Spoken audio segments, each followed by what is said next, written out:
बाल मंदिर YouTube channel पर प्रिय विद्यार्थियों, मैं आपका हार्दिक अभिनंदन और स्वागत करता हूं।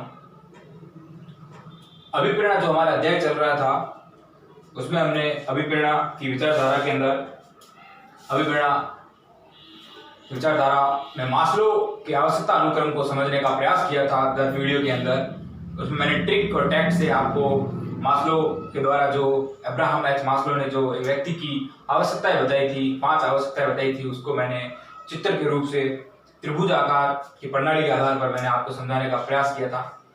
उस प्रकार जो हमारा मुख्य रूप पाठ्यक्रम से आज हर्ट्जबर्ग करके एक फ्रेडरिक हर्ट्जबर्ग करके एक प्रबंध शास्त्री हुए, उन्होंने भी अपनी विचारधारा दी। द्विघटक विचारधारा से जानी जाती है प्रिय विद्यार्थियों, उसे हम समझने का प्रयास करेंगे। फ्रेडरिक हर्ट्जबर्ग जो प्रबंध शास्त्री हुए, उन्होंने क्या विचारधारा दी थी और उस विचारधारा में क्या क्या चीजें समाहित की गई उसके बारे में हम जानेंगे। प्रबंध शास्त्री हर्ट्जबर्ग और उनके तमाम प्रकार के साथी मिलकर 200 साथियों ने मिलकर एक संस्थान के अंदर शोध किया। साइकोलॉजिकल सर्विस पीटर्सबर्ग में करीब 200 साथी और हर्ट्जबर्ग प्रबंध शास्त्री ने मिलकर एक शोध किया और शोध के अंदर उन्होंने पाया कि एक संस्थान के अंदर जो कर्मचारी कार्य करता है वो कहीं ना कहीं असंतुष्ट होता है और असंतुष्टि का कारण उन्होंने वातावरण को बताया। गौर करें विद्यार्थियों, उन्होंने संस्थान के अंदर उनके साथियों ने मिलकर 200 साथियों ने मिलकर साइकोलॉजिकल सर्विस पीटर्सबर्ग की जगह पर उन्होंने एक शोध किया और शोध के अंदर यह पाया कि जहां प्रबंध होता है वहां कर्मचारी कार्य करते हैं किसी संस्थान के अंदर और वो अपने आप को असंतुष्ट मानते हैं, उनमें असंतुष्टि पैदा होती है और असंतुष्टि का कारण उन्होंने वहां के वातावरण को बताया और वातावरण को प्रभावित करने वाले घटक को उन्होंने स्वास्थ्य घटक या आरोग्य घटक के नाम से पुकारा। विद्यार्थी, एक संस्थान के अंदर जो कर्मचारी वहां कार्य करता है और वो अपनी असंतुष्टि को वहां पनपता है, उसे लगता है कि वो अपने क्षेत्र के अंदर जो कार्य कर रहा है और वो अपने प्रबंध से असंतुष्ट है और असंतुष्टि का कारण वातावरण है और वातावरण को प्रभावित करने वाला घटक अगर हम कहें तो वो घटक है स्वास्थ्य या आरोग्य घटक के नाम से जाना जाता है।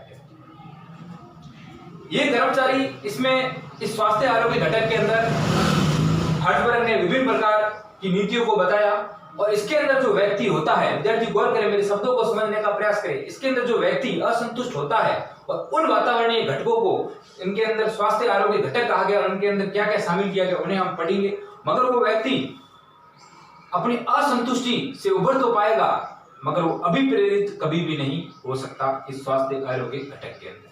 विद्यार्थी गौर करें, फ्रेडरिक हर्ट्जबर्ग करके प्रबंध शास्त्री हुए जिन्होंने द्विघटक विचारधारा को दिया, द्विघटक विचारधारा को दिया जब एक जगह थी साइकोलॉजिकल सर्विस पीटर्सबर्ग, इन्होंने और इनके 200 साथियों ने मिलकर एक संस्थान के अंदर कर्मचारियों की असंतुष्टि का कारण पता किया और असंतुष्टि का कारण इन्होंने वातावरण को बताया और वातावरण को प्रभावित करने वाला, वातावरण को कौन प्रभावित करता है? स्वास्थ्य और आरोग्य घटक, स्वास्थ्य संबंधित और आरोग्य, जैसे रोग में आरोग्य विभिन्न प्रकार के घटक है, वो वहां से वो व्यक्ति असंतुष्ट होता है। ये आरोग्य और स्वास्थ्य जो घटक है ये एक कर्मचारी को अभिप्रेरित तो नहीं कर सकता है, अभिप्रेरित नहीं, असंतुष्टि से सिर्फ रोक सकता है। विभिन्न प्रकार की जो स्वास्थ्य और आरोग्य घटक जो वातावरण से संबंधित है वो व्यक्ति के इसके अंदर जो नीतियां बताई हर्ट्जबर्ग ने, ये क्या कर सकती है? ये नीतियां उस व्यक्ति जो वातावरण से प्रभावित होकर असंतुष्ट है उसकी असंतुष्टि को रोक तो सकता है मगर उसे अभिप्रेरित नहीं कर सकता। तो हर्ट्जबर्ग ने स्वास्थ्य आरोग्य घटक के अंदर किन किन नीतियों को शामिल किया ताकि उसे असंतुष्टि से तो उबारा जा सके मगर वो इस स्वास्थ्य आरोग्य घटक से वो कभी भी अभिप्रेरित नहीं हो सकता है। तो विद्यार्थियों गौर करने की ये बात है कि साइकोलॉजिकल सर्विस पीटर्सबर्ग की जगह पर फ्रेडरिक हर्ट्जबर्ग और उनके 200 साथियों ने मिलकर एक शोध किया। उस शोध के अंदर इन्होंने पाया कि कर्मचारी संस्थान के अंदर असंतुष्टि पाता है और असंतुष्टि वो वातावरण के रूप में पाता है, उस तमाम प्रकार के वहां जो वातावरण होता है उसे असंतुष्टि पाता है और वो वातावरण को प्रभावित करने वाले घटक स्वास्थ्य आरोग्य घटक होते हैं। अगर इसमें ये नीतियां अपनाई जाए तो एक व्यक्ति अपने असंतुष्टि से तो उभर सकता है मगर वह अभिप्रेरित नहीं हो सकता। उसी रूप में इन्होंने एक दूसरा अभिप्रेरक घटक बताया। स्वास्थ्य के आरोग्य घटक के बाद उन्होंने अभिप्रेरक घटक बताया। अभिप्रेरक घटक के अंदर इन्होंने बताया कि एक व्यक्ति संतुष्टि के साथ साथ अभिप्रेरणा भी प्रदान कर सकता है। जो कर्मचारी उस संस्था के अंदर कार्य करता है उसे संतुष्टि भी मिलेगी। इसका नाम क्या है? अभिप्रेरक घटक। नाम से अभिप्रेरक है, वो अभिप्रेरित होगा। तो साथ साथ उसकी जो संतुष्टि, आत्मसंतुष्टि भी उसे मिलेगी। आत्मसंतुष्टि के साथ साथ वो अभिप्रेरणा, अभिप्रेरित भी होगा। विद्यार्थियों, यही बात मैं आपको समझाना चाहता था। तो गौर करें, द्विघटक विचारधारा हर्जबर्ग की थी। उन्होंने ये बताया कि एक कर्मचारी जो संस्थान के अंदर कार्य करता है वो असंतुष्ट होता है। असंतुष्ट वो वातावरण से होता है, और वातावरण किससे प्रभावित होता है? स्वास्थ्य आरोग्य घटक। इसके अंदर वो नीति अगर अपना ले, हर्जबर्ग ने बताई ये नीति अगर स्वास्थ्य आरोग्य घटक के अंदर अपना ली जाए तो एक संस्थान के अंदर कर्मचारी को हम असंतुष्टि से तो उबार सकते हैं, मगर वो अभिप्रेरित नहीं होगा। इसके बावजूद फिर उन्होंने दूसरी एक घटक बताया जो अभिप्रेरक घटक था। अभिप्रेरक घटक से एक व्यक्ति या एक कर्मचारी इस संस्थान के अंदर संतुष्ट भी हो सकता है, साथ साथ अभिप्रेरित भी हो सकता है। अब बात मुद्दे की आती है कि स्वास्थ्य आरोग्य घटक के अंदर किन्हें शामिल किया गया और अभिप्रेरक घटक के अंदर किन्हें शामिल किया गया। हमारा प्रश्न यह आ सकता है कि हर्जबर्ग की द्विघटक विचारधारा को समझे तो आप लिख सकते हैं कि स्वास्थ्य आरोग्य घटक से हमारा क्या तात्पर्य, किन किन नीतियों को शामिल किया गया हर्जबर्ग के द्वारा, और अभिप्रेरक घटक के अंदर किन किन नीतियों को शामिल किया गया। प्रिय विद्यार्थियों, मैं आपको ट्रिक्स और टैक्स एक ट्रिक बनाई है, उसके माध्यम से मैं आपको याद करवा दूंगा। ये सिर्फ ट्रिक याद करने के लिए है विद्यार्थियों, सिर्फ आपके दिमाग के अंदर सेट करने के लिए, आप क्रम वाइज इस चीज को लिख सके, कहीं भूले नहीं। दोनों के लिए मैंने ट्रिक बनाई है। सिर्फ इस ट्रिक को हमें याद रखना है और ये परीक्षा की दृष्टि से उपयोगी रहेगी। सिर्फ इसको याद रखना है, ट्रिक को। विद्यार्थियों गौर करें। तो स्वास्थ्य आरोग्य घटक नाम से ही क्या है? स्वास्थ्य। अब स्वस्थ कौन होता है? हम स्वस्थ कब होंगे? जब हमने वाणिज्य विषय लिया है और हम जब सीए बन जाएंगे। सीए बन जाएंगे तो हम स्वस्थ हो जाएंगे। विद्यार्थी गौर करें, हम जो उपलब्धि हासिल कर लेंगे, इस प्रकार हम पहुंच जाएंगे, सीए बन जाएंगे तो हम स्वस्थ हो जाएंगे। और स्वस्थ यहाँ कौन कौन हो रहा है? एसएस नाम का एक व्यक्ति है, वो स्वस्थ हो रहा है। स्वस्थ होकर एक एसएस नाम का व्यक्ति है वो सीए बना। सीए बन के वो जेडब्ल्यू कंपनी में लगा। कौन सी कंपनी? जेडब्ल्यू। और इफ बट करने लगा। इफ और बट, कभी भी सीए बनता है तो पैसे कमाने के तौर पर इफ और बट की भाषा बोलता ही है। तो गौर करें विद्यार्थियों, सीए कौन बना? एसएस।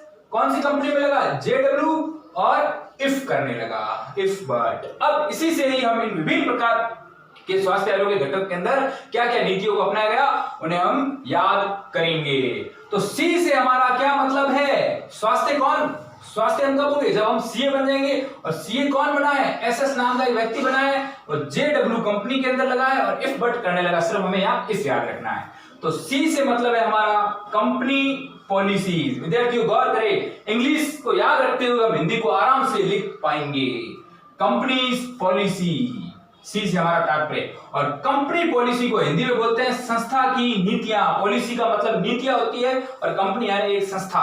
और नीतियां कौन बना रहा है? संस्था। तो संस्था की नीतियां स्वास्थ्य आरोग्य घटक के अंदर अगर इस प्रकार की संस्था की नीतियां अच्छी अगर संस्था की नीतियां लागू की जाती है तो एक कर्मचारी वो संतुष्टि प्रदान कर लेता है। उसे जिस प्रकार से नीतियों के अनुसार उसे उनकी कार्य क्षमता में वृद्धि होती है, उन्हें लाभ दिए जाते हैं, एक संस्था की अच्छी नीतियां होती है, वो संस्था बहुत आगे बढ़ती है और कर्मचारी उसके अंदर अपने आप को संतुष्टि प्रदान कर लेता है। तो मैंने आपको पहले बताया कि जो वातावरणीय घटक जो प्रभावित करते हैं उनके अंदर इस प्रकार की अगर नीतियां अपनाते हैं तो एक कर्मचारी वहां संतुष्ट हो जाता है। तो संस्था की नीतियां, गौर करें, सी से कंपनी पॉलिसीज। अब हमारा है ए का मतलब है यहाँ एडमिनिस्ट्रेशन।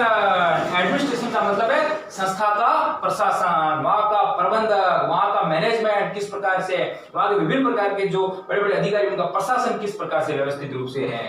तो संस्था का प्रशासन। तीसरा अपना है एस का मतलब है सुपरविजन। और सुपरविजन को हिंदी में बोलते हैं पर्यवेक्षण।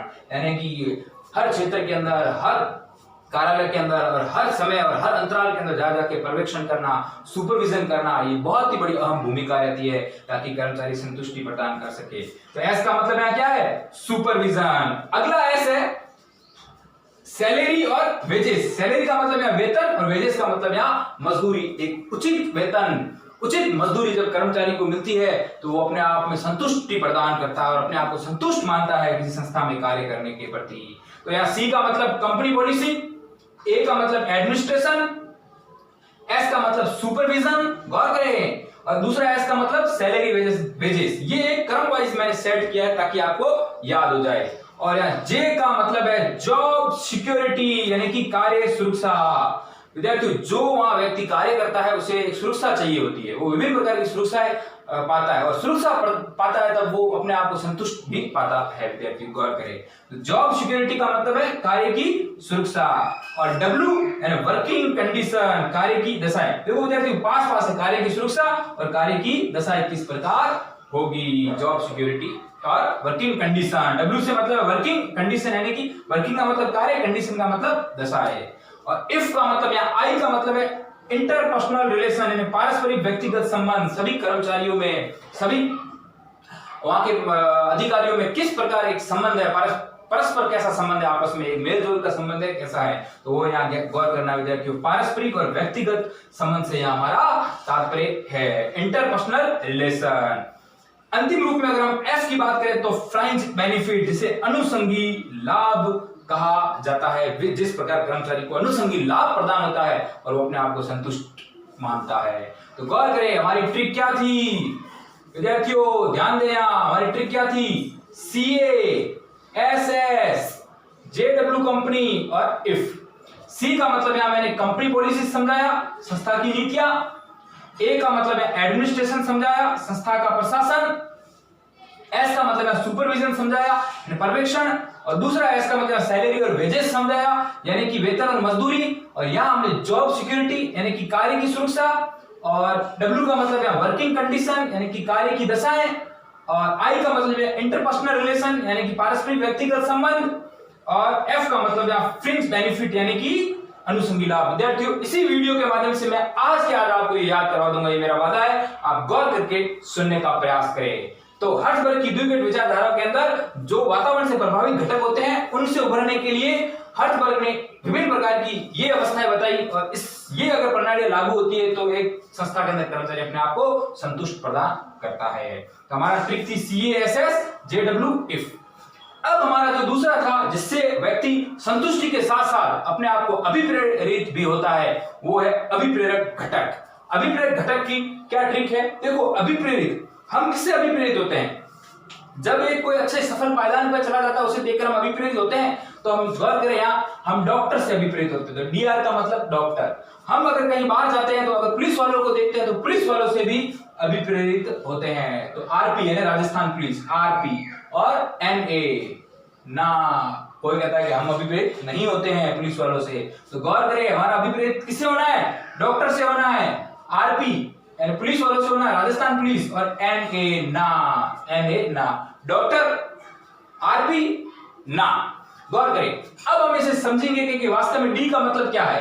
डी का मतलब एक डॉक्टर होता है और अपने आप में क्या करता है, विकास करता है। विद्यार्थियों, इस तरफ मैं आपको याद करवाने के फंडे बता रहा हूं ताकि आपको याद हो जाए। अब अभिप्रेरक हम किस प्रकार से होंगे, आदमी अभिप्रेरित कैसे होता है, जब उसका विकास हो जाता है, वो अपने आप को विकसित रूप में करता है। एक विकास होता है, एक वृद्धि होती है। वृद्धि एक समय के बाद रुक जाती है और विकास तो निरंतर चलता रहता है। किसी ने सच ही कहा है कि विकास जब तक आदमी की मृत्यु नहीं होती तब तक ही विकास चलता रहता है और व्यक्ति अपने आप को अभिप्रेरित होता रहता है। तो गौर करें, डी से मतलब है डेवलपमेंट, डेवलपमेंट का मतलब है विकास। और एक डॉक्टर जब कार्य करता है तो उसका क्या बनता है, उत्तरदायित्व तो बनता है किसके प्रति, मरीजों के प्रति। तो क्या, रेस्पॉन्सिबिलिटी यानी कि क्या, उत्तरदायित्व। आर से मतलब क्या, रेस्पॉन्सिबिलिटी। और दूसरा यहाँ एक और आर आ गया, उसका मतलब recognition and honour. Recognition and honour यानी क्या, मान्यता एवं सम्मान। रिकॉग्निशन का मतलब यहाँ मान्यता है और सम्मान का मतलब यहाँ ऑनर है। विद्यार्थी गौर करें।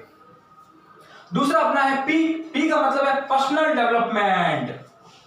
एक अपना था विकास, डेवलपमेंट, और एक था पी। पी यानी पर्सनल डेवलपमेंट। पर्सनल डेवलपमेंट का मतलब व्यक्तिगत उन्नति यानी खुद स्वयं की उन्नति, व्यक्तिगत उन्नति।